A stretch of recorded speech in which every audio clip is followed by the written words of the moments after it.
There is a specific, suffocating density to the air in the moments before a room turns its collective attention toward you. It begins not with a sound, but with a shift in the ambient noise. A sudden, coordinated inhalation that signals a breach of your perimeter. You feel the temperature in your face rise, a distinct prickly heat moving up the neck, while the stomach drops, effectively disengaging from the present moment. Your eyes fixate on a specific point in the middle distance, a flickering flame, the texture of a tablecloth, anchoring your vision so you don't have to witness the spectacle of being perceived.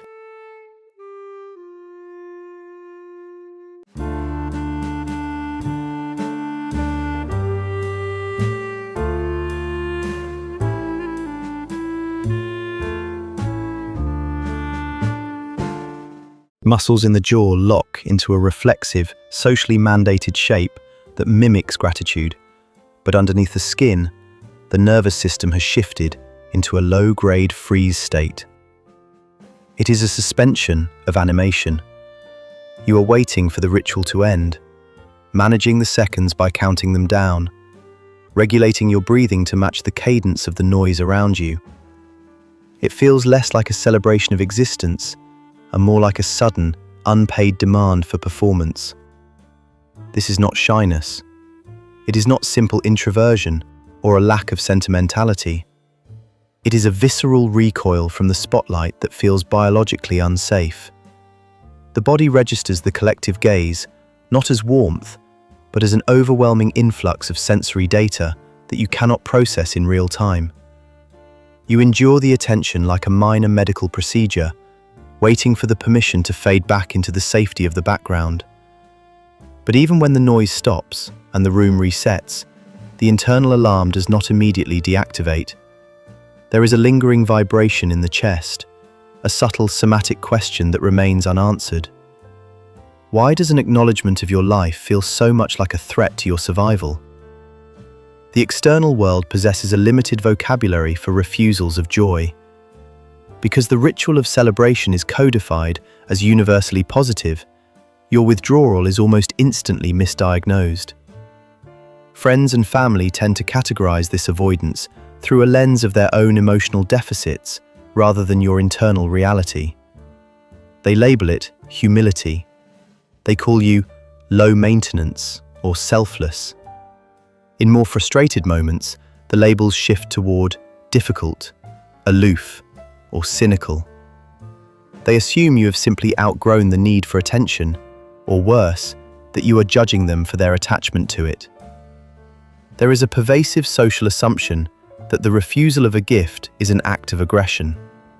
When you deflect plans or minimize the date, the people around you often feel a phantom rejection. They interpret your boundary as a critique of their affection. Consequently, they often attempt to fix the glitch in your programming. They plan surprises, aiming to break through your stoicism with overwhelming force, unaware that they are essentially orchestrating a high-stress containment breach. They wait for the smile, the release, the moment you finally let go, not realizing that what they are asking for is a performance. You are placed in a bind where you must either endure the discomfort of the spotlight or endure the guilt of disappointing those who put you there. It becomes a transaction. You trade your nervous system's stability for their emotional validation. You learn to smile at the right intervals, to feign surprise, to metabolize the anxiety so quietly that no one notices the effort involved. To the observer, you look merely reserved. But this misinterpretation masks a significant expenditure of energy.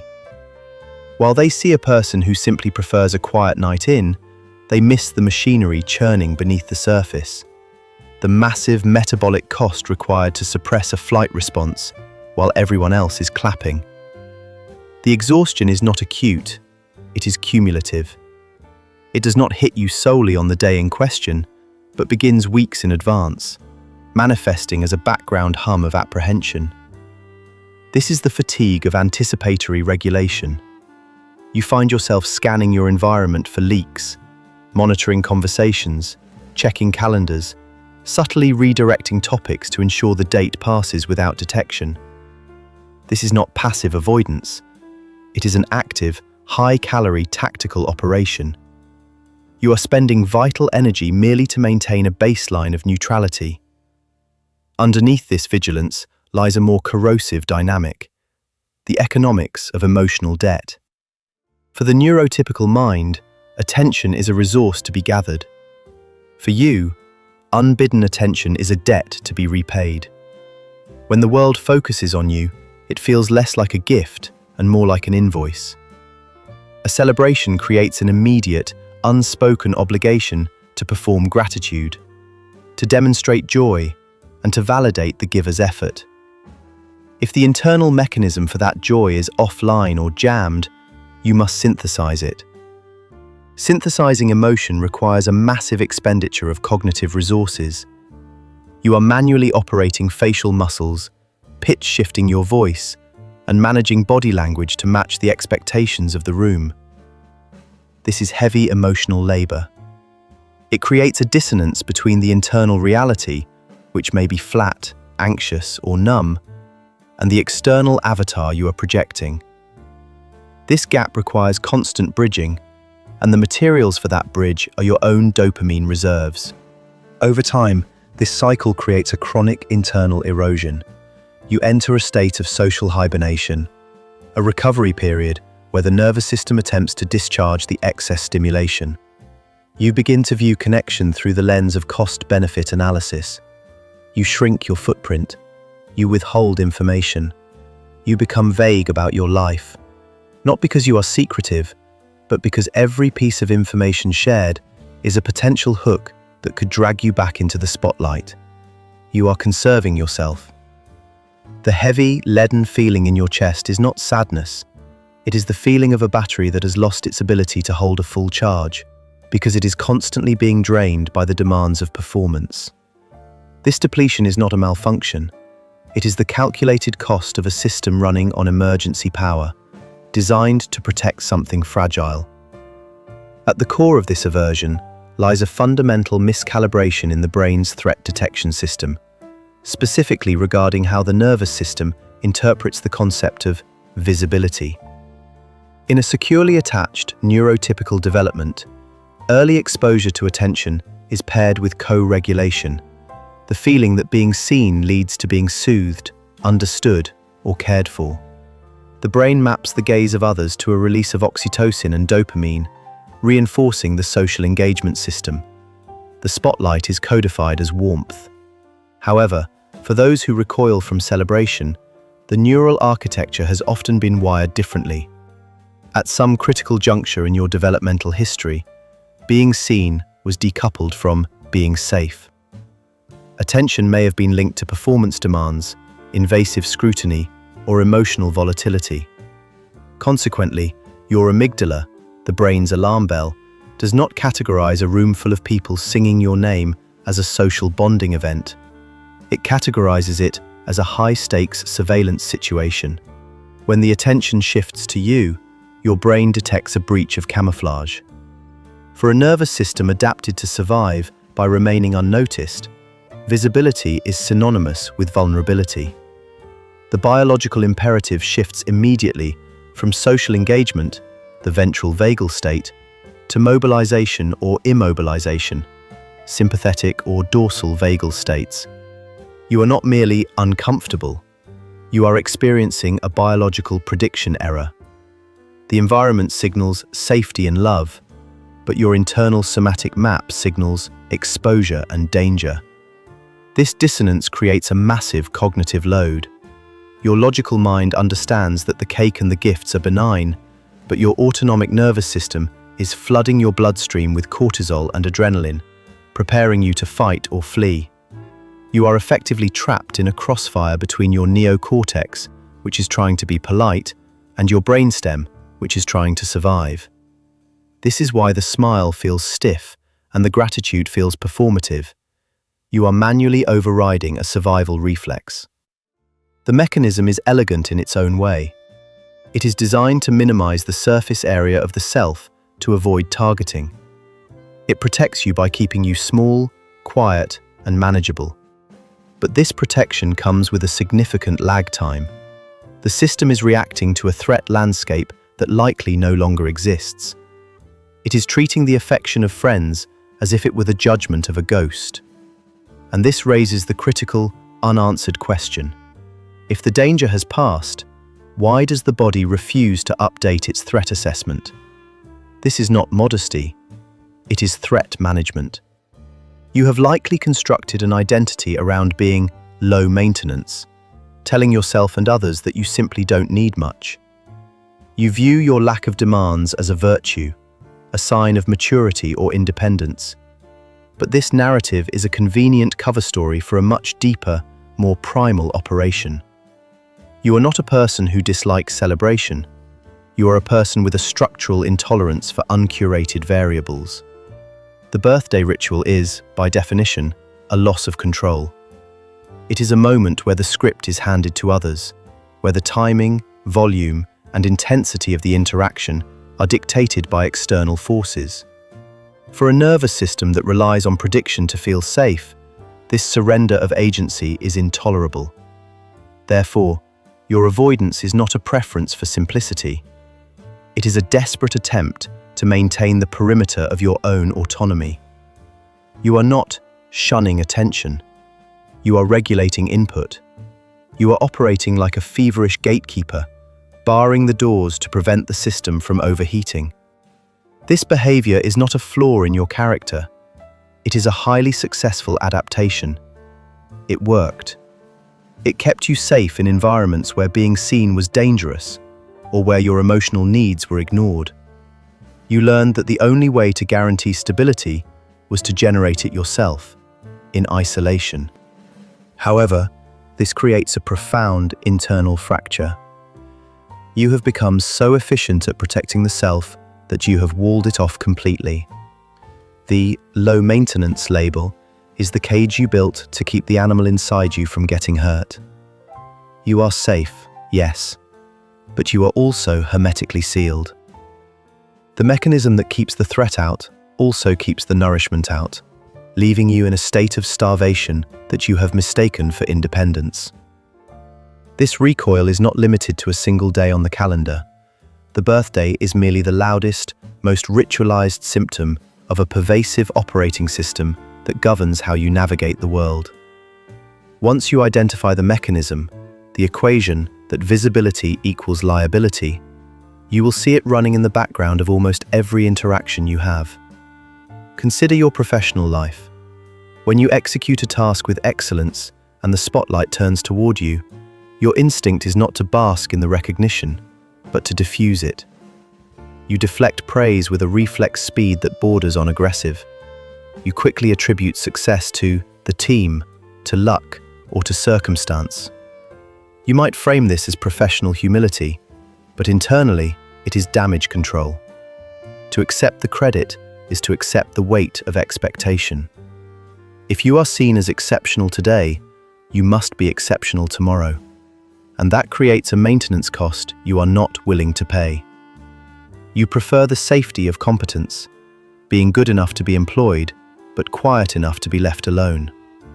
You curate a career of reliable invisibility, often turning down opportunities that would require a higher resolution of presence. This pattern bleeds into your relationships, specifically in the dynamic of intimacy. You are likely the listener, the fixer, or the rock. These are positions of control. As long as you are focusing on someone else's problems, the light is pointed away from you. You are comfortable in the role of the provider because it allows you to dictate the terms of engagement. But when a partner attempts to reciprocate, when they try to care for you, or nurture you, or offer unprompted tenderness, you stiffen.